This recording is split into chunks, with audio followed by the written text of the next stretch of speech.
From scripture to cinema, from the Vatican to the Strait of Hormuz, this week performance met power, and nothing was, it seemed.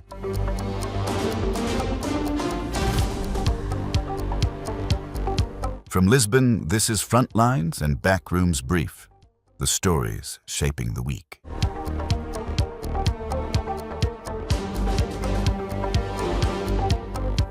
What a week, from Messiah to Doctor, from Bible Gospel to Quentin Tarantino Gospel. The president of the most powerful country in the world implying his influence on the conclave, his vice president lecturing the Pope about religious teachings, and a secretary of defense who, instead of reading scripture, reads movie scripts. Everyone keeps an eye on the Truth Social, where President Trump posts almost every hour, rants mostly about the Pope, Spain, NATO, Iranians, the radical left, anything that crosses his mind. There is no doubt that he follows the news closely, judging by the speed of his reactions. This might be fun, but we are in the middle of a war with serious consequences in human lives, in the economy, and in global uncertainty. An AI-generated image of the president depicted as Jesus sparked a public clash with one of the most powerful religious institutions in the world, the Catholic Church, and its 1.5 billion followers. Why? Because the Pope did exactly what was expected of him. In his Urbi et Orbi address, he called for peace. He described the targeting of civilian infrastructure as a sin, and he called for an immediate ceasefire. After a few days, it became clear that the Church would not back down. It was President who did. The Pope can say what he wants, and I want him to say what he wants, but I can disagree. I think that Iran cannot have a nuclear weapon. If they do, the whole world would be at jeopardy. The Middle East will be blown up and the whole world will be at jeopardy. We're very close to making a deal. That'll be a great thing. The Pope has to understand, Iran has killed more than 42,000 people over the last few months. Think of it, protesters without guns, without anything. They were totally unarmed protesters. The Pope has to understand that. This is the real world. It's a nasty world. But as far as the Pope and saying what he wants, he can do that. To keep the record clear, the number of protesters killed in Iran remains disputed. President Trump first claimed it was 45,000, now 42. The Iranian government reports 3,117. The human rights activist news agency has verified 4,902. And the UN Special Rapporteur, Mai Sato, estimates at least 20,000. All of these numbers are horrific, even without exaggeration. While attention remained on the spectacle, the war itself moved forward. In the meantime, the Strait of Hormuz became a naval battlefield. Iran has again reclosed the strait and attacked multiple vessels, after the US imposed a full blockade of Iranian ports enforced by more than 10,000 American troops and 16 warships, including an aircraft carrier and 11 destroyers.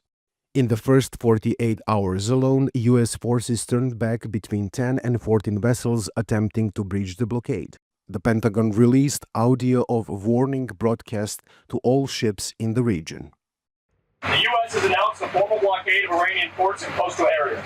This is a legal action. All vessels are advised to immediately return to port if leaving and discontinue transit to Iran if that is your next port of call.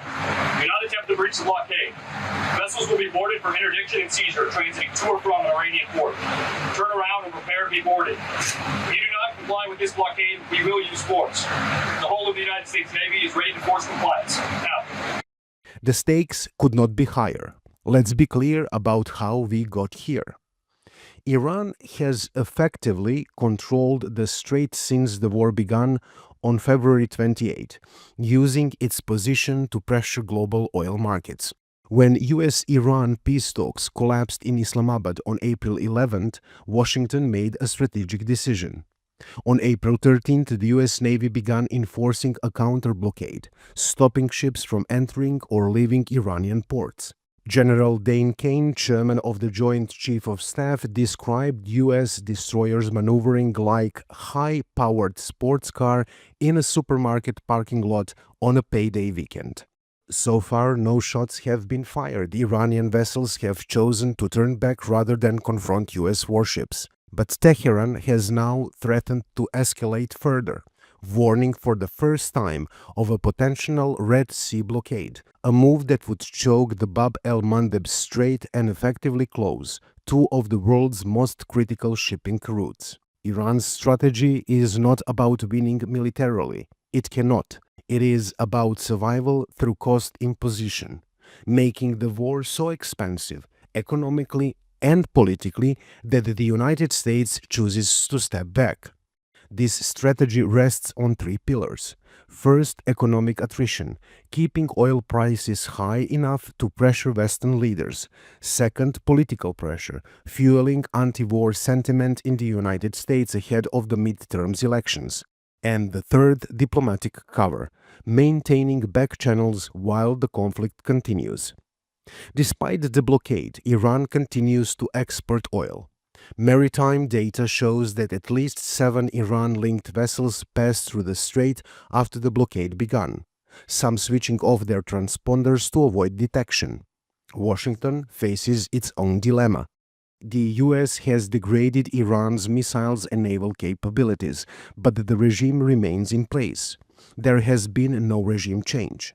The nuclear program has been damaged but not destroyed, and the strait remains contested. Domestic pressure is rising. A recent Reuters Ipsos poll found that 51% of Americans believe the operation is not worth of the cost, and 60% opposes US airstrikes on Iran. Even among Republicans, approval barely exceeded 50%.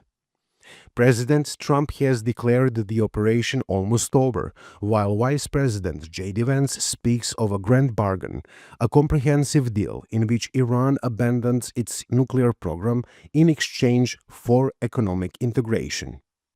And what you're seeing is what the president wants to make, he doesn't want to make like a small deal. He wants to make the grand bargain. And what he's basically offering to Iran is very simple, and frankly, it's something that no president has had the ability to offer. He said that if you're willing to act like a normal country, we are willing to treat you economically like a normal country. He doesn't want a small deal. Where does this lead? There are two plausible outcomes in the immediate term. The first is a strategic freeze, a halt in overt military operations without a clear resolution. The US claims success, Iran claims survival. The conflict remains unresolved. The second is a grand bargain, a negotiated settlement involving nuclear limits, sanctions relief, and an exit from the war. Behind the scenes, back channels remain active. A second round of talks in Islamabad is reportedly under discussion. The coming days will determine whether this leads to a breakthrough or a breakdown. One thing is certain, this is no longer just a regional war. It is a global economic confrontation, fought with warships, oil tankers, and the threat of systematic disruption. The strait remains closed. The blockade holds. And the world, with shooting prices, holds its breath. After 46 days of war, Israel and Lebanon have agreed to a 10-day ceasefire. But this is not a peace deal. It is pause with very different interpretations. Here is what both sides agreed to. First, a 10-day cessation of hostilities starting April 16th, renewable by mutual agreement. Second, Lebanon must take steps to prevent Hezbollah attacks against Israel. Third, Israel retains the right to respond to any attack at any time. Fourth, Israel troops remain in the security belt in southern Lebanon. No withdrawal. Fifth, both sides affirmed that they are not at war and will pursue direct negotiations. And this is the critical point. Israel does not withdraw. Defense Minister Israel Katz confirmed that Israel forces will continue to hold all areas they have captured. Prime Minister Benjamin Netanyahu added, "We are not leaving." Hezbollah was not part of these talks and has signaled it will not abide by an agreement it did not sign. Hours after the ceasefire began, reports of renewed Israel shelling emerged. This is a pause, not a peace. The war is not over. It is moving from the battlefield to the negotiating table.